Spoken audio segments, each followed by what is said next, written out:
Une voix, des idées, de la passion. Votre fou du podcast préféré, Ilan, vous souhaite la bienvenue sur les couleurs du podcast. Vos podcasts ou en couleur.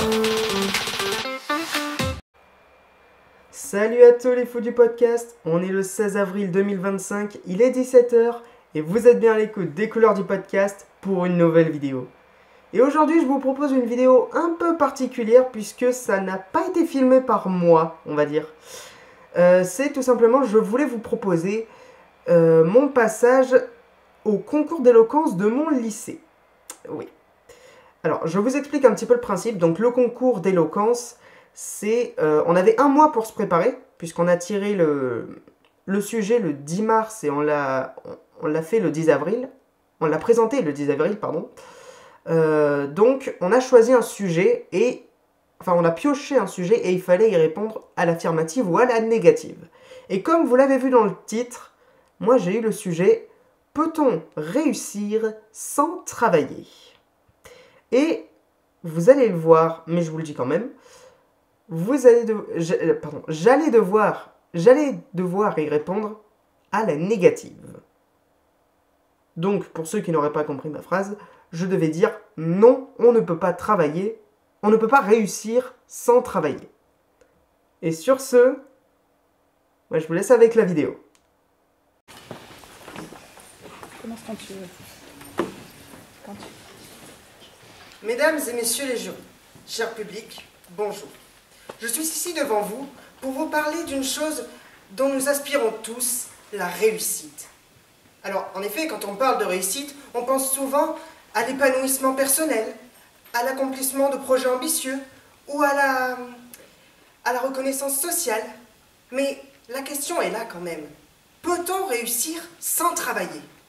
La réponse est clairement non.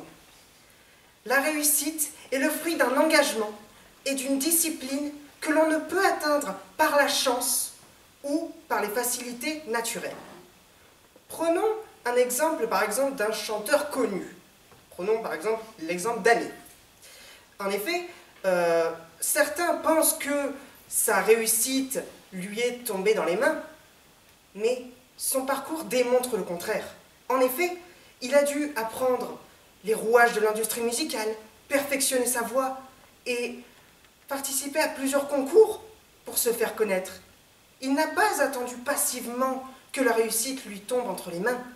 Il l'a provoquée par un travail acharné. De même, aujourd'hui, avec les réseaux sociaux, par exemple, nous pouvons nous rendre compte que, effectivement, le travail est un facteur de la réussite. Par exemple, un créateur de contenu qui ne travaille pas ses publications ne recevra pas la réussite qu'il espérait. A contrario, cette fois-ci, je vais vous prendre mon exemple personnel, même si la réussite met du temps à venir, étant donné que je travaille mes publications, je reçois une certaine réussite. Alors, avec cet exemple, par contre, nous pouvons nous rendre compte que la réussite n'est pas immédiate, mais qu'elle prend du temps pour s'installer.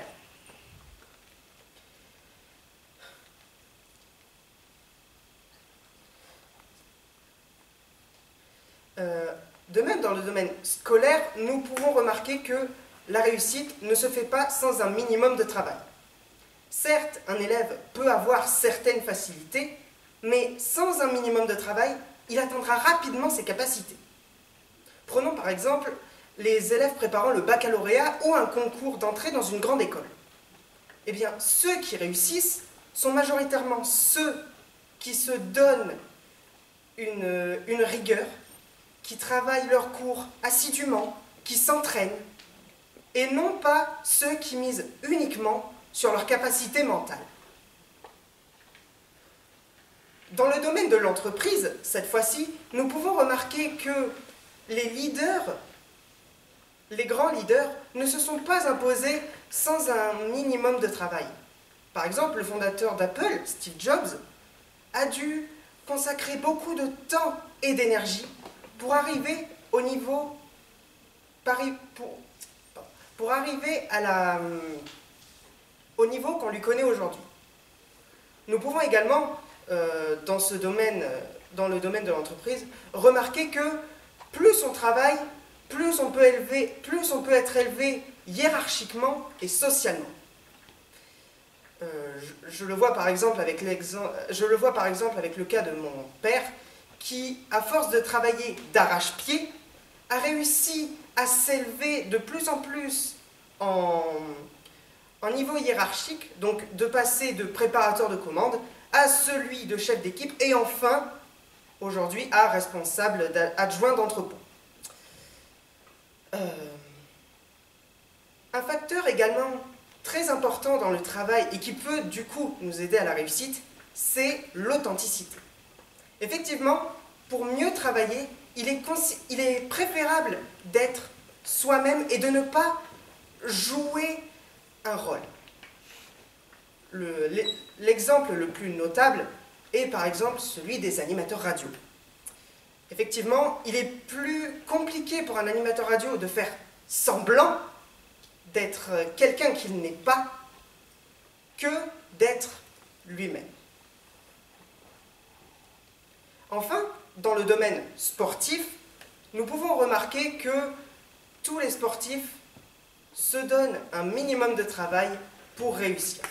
Par exemple, les performances que nous pouvons admirer aux Jeux Olympiques ou dans les championnats sont le résultat d'un travail assidu qui a duré plusieurs mois, voire plusieurs années. Par exemple, Cristiano Ronaldo est un joueur qui a dû s'inculquer un mode de vie sain, une rigueur pour arriver au niveau auquel il en est aujourd'hui.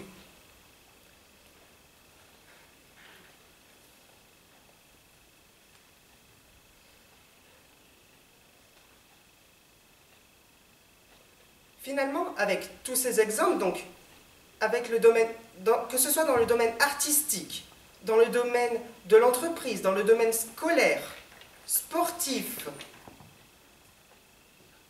et quel que soit en fait le domaine, la réussite est indissociable du travail. En effet, ceux qui réussissent sont ceux qui se donnent les moyens et qui travaillent d'arrache-pied. Il est donc essentiel de comprendre que le travail est le véritable moteur de la réussite. Merci à tous. En tout cas les amis, j'espère que cette vidéo vous a plu. Dites-moi ce que vous en avez pensé bien sûr en commentaire.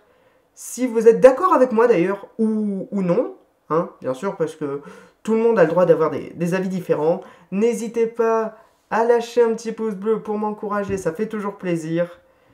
À commenter justement, à partager la vidéo et surtout à vous abonner pour faire partie de la famille podcastique et d'activer la cloche de notification pour ne rater aucune de mes prochaines vidéos. En tout cas, moi je vous dis à très bientôt sur les couleurs du podcast. C'est fini pour aujourd'hui, mais on se retrouve très bientôt pour un nouveau podcast sur les couleurs du podcast. Vos podcasts haut en couleur.